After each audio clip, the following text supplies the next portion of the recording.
was there a certain moment that clicked for you? Like, yo, I can make a living off of being funny. Because the thing about funny people is like, funny people have been funny their whole lives. You know what I'm saying? Yeah. It's not like you're like someone who decides to get into engineering after realizing they're cold motherfucking algebra in 11th grade or some shit. You know what I'm saying? Like funny people have been funny their whole lives. So I'm curious, was this something that you always wanted, or was there just like a fucking epiphany where it was like, wow, I can really make money doing this shit? No, that's a great question. Nobody's ever asked me that before. And I think it's not one moment, but a series of moments. So I remember a very vivid one was seeing Kings of Comedy, the movie, right? Because I saw Eddie Murphy's Raw and Delirious, but that was before my time.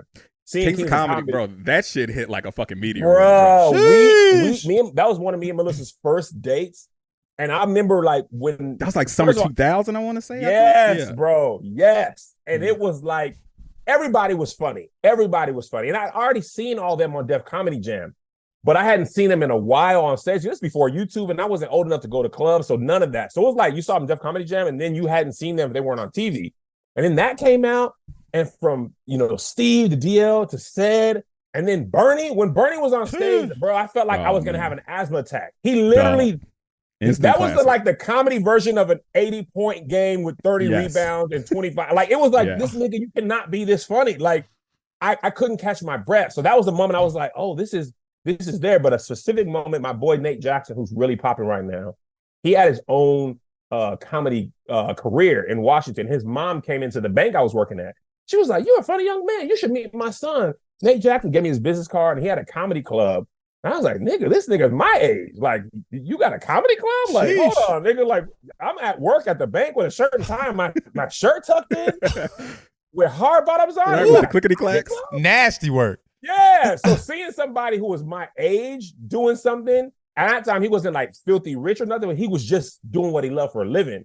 And at that moment, I had like a bug in my brain. Like, if it's possible for somebody my age who wasn't from LA, didn't have the family, like he's just getting it out the mud, that was the moment. And then like financially wise, I remember the first day I announced my tour, I had this thing where if you're a super fan, you could buy a ticket, and I'm going to be like in Richmond or in LA. But if you're a super fan, you can buy the ticket for $15, but you won't know the address yet. And when I get the venue, I'll tell you the address, and in exchange for being able to drive far or whatever, you won't pay 30, you'll pay 15. And that first day I made like $15,000. And I was like, oh my God, that's 15,000. And that's the whole United States buying tickets. So it wasn't a crazy amount of money, like in the whole scope. But to me, I might as well 50 racks in one day. That's a lick regardless. Hey, bro, I ain't want to say nothing. We ain't there yet, bro. You feel what I'm saying? 15 is a lot of bread. For making that in a day was crazy. And I went to work that day. Like, don't trip. I still worked at All Def at that time. And I worked my whole first year on tour and my full job. Like, I would leave work on Thursday night, fly to the city, work remote on Friday morning, and then do, show Friday night, Saturday night, Sunday night, fly back to LA Monday morning. I did that for the whole year because I was like, in case it don't work, it wasn't 15K every day, but in case it don't work, I got to be able to, pay these comedians out of my pocket. So those are probably the three linchpins of like, I could do this for real. Like, what would it take for you to feel like you made it, and do you feel like that? I remember watching an interview, talking to Will Smith. I remember watching an interview with Will Smith and Oprah, and she asked him, do you feel like you've made it? And he was like $100 million man at that point, but he had come from poverty. Mm-hmm. And he was like, no, I don't. And he's like, I don't know if there's a number that will make me feel like I made it. And you saying you came from that and that's something that drives you. Have you had a moment where you're like, I made it, or do you feel like what will it take for you to have that moment? That's a great question. I'm not expecting this. I thought we were going to be talking about triple doubles, but this is great. It's a great question. I haven't had that moment yet, and I think I've had like glimmers of stuff. I want to have like the ability to finance films, produce them all on my own accord, all on my own lot, and then be released in mass media, whatever mass media looks like. That used to look like a billboard on Times Square and in theaters. More and more, that's Apple TV and Netflix. 10, 15 years from now, it could be whatever it is. But to where everybody knows this is the thing, even though this is the thing has changed over the years.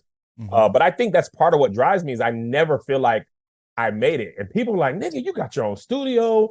and you got this. But to me, all that stuff is like, it was necessary. It wasn't really a flex. It wasn't like, oh, I'm gonna get my own studios. It was like, man, we're paying a lot in location fees. If we just bought a studio, we would save money. It wasn't like, let's flex. It was like, we could save money. And then it was like, okay, this is too small. We can only shoot podcasts here. If we had a bigger place, then maybe we could do that. And that was one of the, I don't want to call it a blessing of the pandemic, but the result of the pandemic.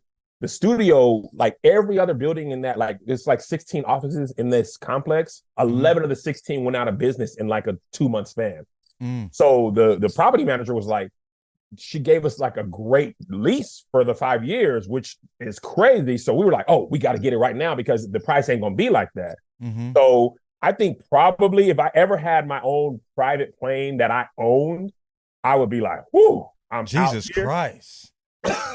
That's what it takes, a private plane, bro. Private plane is my goal, and I'm sorry. I know people be like, capitalism, carbon footprint. You just gonna have to be upset with me, and that's okay. You don't have to agree on everything. Can't satisfy everybody. Can't satisfy everybody. You don't have to be for everybody, but you can be mad. That's okay. I don't agree with everything everybody does, but for me, I might feel like if I have a KevOnStage Studios emblem on the side of a G5, I will be like, okay, Kev, now you out here, my boy. You out here for real now. Yeah, is there anything you do that makes you uncomfortable? Because I know, like with TikTok, like people were like, "All right, my people my age, I'm tapped out." You know what I mean?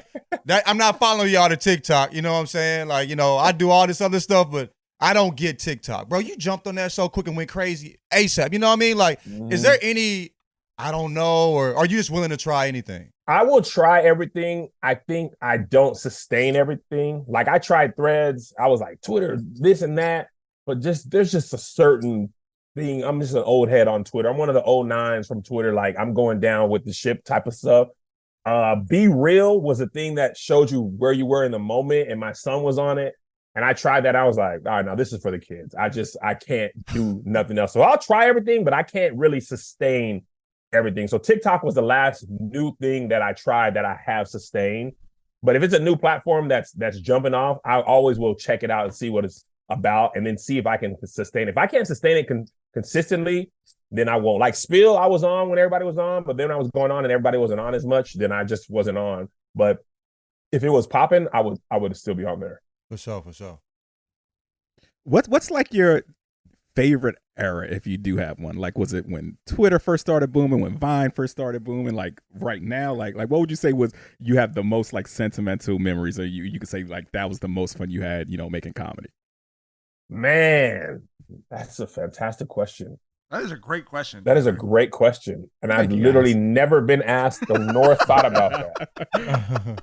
I feel like, man, the wild, wild west of Twitter before we had like, it was just not like the saying crazy stuff, but like when Twitter would be on everything. Actually, I'm going to give you the best one. When Twitter used to have hashtags, like Thanksgiving clapback night was like that day was like the best of Twitter. Or the moment, like, remember the United States assassinated, I think it was an Iranian leader, and we thought we was going to go to war with Iran. And I was like legit scared, and I was overseas at the moment.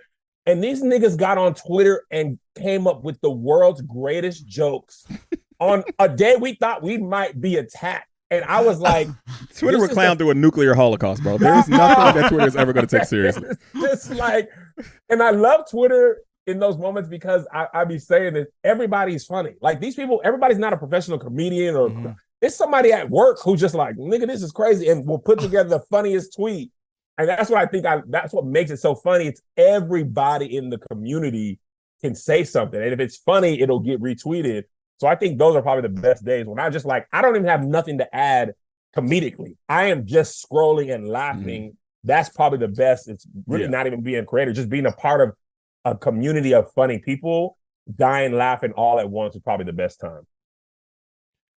You are the most genuine person I've ever met in this industry, dog. Dead serious, bro. I'm not, that's not cap. I remember the first time we talked, I was like, bro, I don't know how to do this faking shit, so I'm gonna be upfront with you about what's going on. And you was like, me neither. Thank God. we just wrapped it up. You know what I mean? So we just was honest.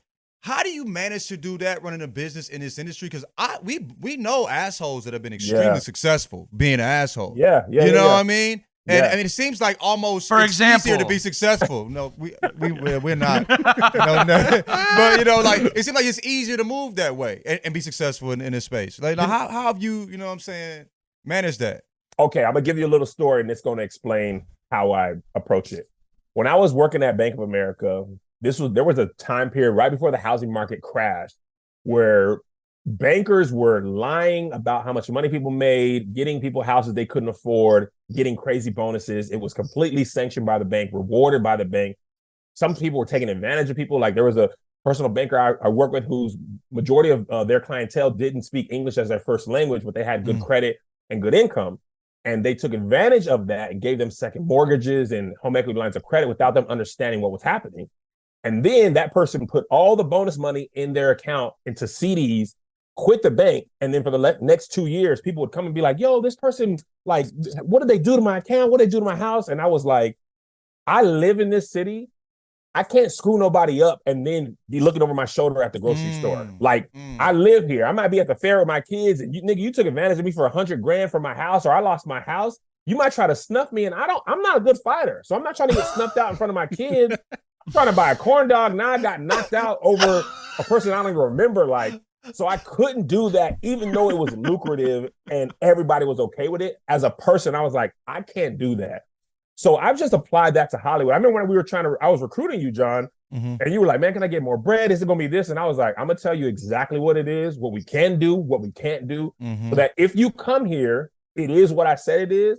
You will never be able to say, I tricked you, I lied to you. I really want you to work here, but it ain't going to be no bread. But niggas, we can say nigga in the office. I remember telling you. That was a selling point. That's a say nigga in meetings, bro. Really? Bro, remember when we had the conversation, bro, like the other spot had offered me hella bread. Hella bread. But what sold me was one, you said, I'm going to be a fan regardless. I'm going to fuck with you regardless. You're going to be my homie regardless. And I was like, boom. You know what I'm saying? I told my mom that shit, but she was like, she's an accountant. All she saw was numbers. And she's like, oh, okay, I get it. You know what I mean? Yeah. And then you said we're going to be able to say nigga in the office. And I was like, well, listen, that was the best for seeing white people be like, and I'm like, yeah, nigga, whatever, cuz. We run the I didn't know if you now. felt that way too. Niggas was arguing about LeBron and Kobe in the middle of an open. That was talking about white people in the office with white people, bro. It was an island, bro. It was crazy. It was the best time ever. And I think Hollywood is not like that for the most part. Yes. But again, I'm just like, bro, I gotta live. I can't live lying to people, cheating people. And also, bro, the one good thing about growing up poor and enjoying life, like, nigga, all we used to have was Uno and hooping on chain link nets. Like, we didn't have to have a lot to have a good time. So money isn't everything. Like, having cool people that I could trust who will be my friends if I didn't have nothing, if I wasn't KevOnStage. So maintaining that. If I go back to work, and as long as I got Uno, people to play Uno and Taboo with, nigga, I don't have to be rich or do well to enjoy life. I'd rather enjoy life and then have money, but not get money at the expense of enjoying life or my integrity. So I'd be cool, bro. Like I'm more about my family, my kids. Like my most important thing is 20 years from now, when my kids come home for Thanksgiving, they feel good about coming home. They feel like we love them. We're welcoming whoever they love at the moment. They can bring by the house. Like, that's what I think about. I don't want to lose that for this. Like, oh, I got $1 billion, but my kids don't talk to me. Nigga, no, I'd rather Uber for a living. Like, no disrespect. Right. Like, I'd rather a fan be like, nigga, you Uber? I'd be like, yes, and leave that 5-star and leave a tip for your boy. Because I'm doing this now. So it done fell apart. So help your boy out. You know what I'm saying? Like, I live my life like that because I'm a person first. And I want to be treated like a person, and other people want to be treated like actual people. And it served me better than the opposite. That's such a good answer. Anytime we talk to someone who tours, I always like to ask, we were talking about this a little before we started recording, but what are your favorite cities to tour to? And then what are the cities where you're like, damn, okay, this is going to be a little bit, I'm going to have to do 3 or 4 posts to sell tickets. You know what I mean? Yeah, for sure. I'll give you my top 5 easily off the top of my head. Washington, D.C. and Atlanta are 1A and 1B. They always buy tickets. They're always buy tickets early. And when they pull up, the energy is always right? Those are two funny ass cities. A lot of Bruh. funny Black ass cities. Yeah, two black ass funny ass cities right there, dog. Bro, they are my two favorite. Whatever I do, that's the two places I go first. Then I probably say Chicago and Dallas are the same.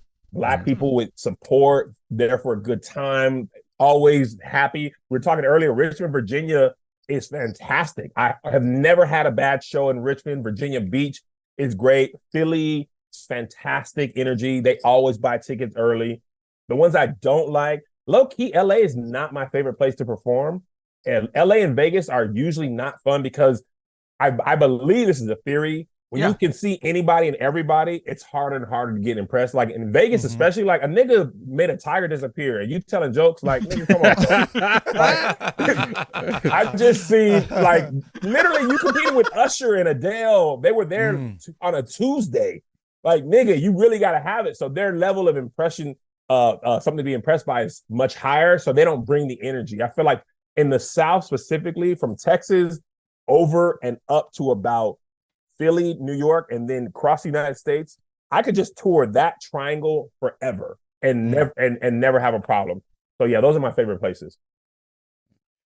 In the NBA, the game can change in an instant, but no matter how the action unfolds, you know DraftKings Sportsbook has your back. This week, new customers can score $150 instantly in bonus bets just for betting $5 on basketball. Win or lose, you get an instant dub. Download the DraftKings Sportsbook app now and use code Jenkins, Jenkins.